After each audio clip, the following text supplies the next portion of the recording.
আমরা শুনলাম বন্ধুদের অসাধারণ সব উপস্থাপনা। এবার মঞ্চে ডেকে নেব আমাদের বৈখরিক ছোট্ট বন্ধুদের।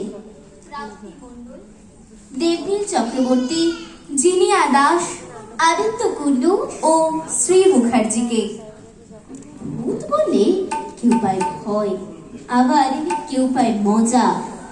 ভূত আসলে কেমন?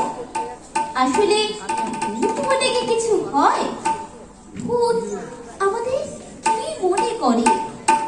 এরাই বা কি ভাবে আমাদেরকে নিয়ে, আর আমরাই বা কি ভাবি? ভূতকে নিয়ে আমাদের ভাবনা যেমন বলবো, তেমনই বলবো ভূতেরা আমাদের নিয়ে কি ভাবে। এসব নিয়ে কিন্তু সর্বভূতেষু। আচ্ছা সৃজা, আমাদের এই যে সব ভূত বন্ধুরা, এদের সাজগোজ দেখে না আমার কেমন ভয় ভয় করছে। ভূত ভূত মনে হচ্ছে না? তুই কি ভূতকে ভয় পাস? হ্যাঁ হ্যাঁ, পাই তো।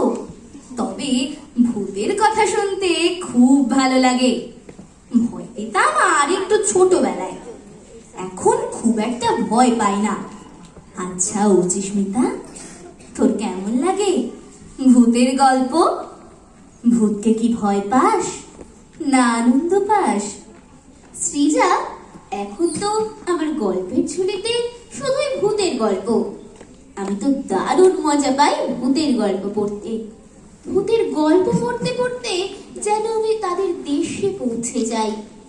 মনে হয় ভূতেরা আমার বন্ধু। এমনই সব মজার মজার ঘটনা আমরা শুনবো আমাদের মিষ্টি মিষ্টি ভূতেদের কাছ থেকে। এবারে আমাদের বৈখরির ছোট্ট বন্ধুদের উপস্থাপনায় রয়েছে কবিতা কোলাজ সর্বভূতেষু।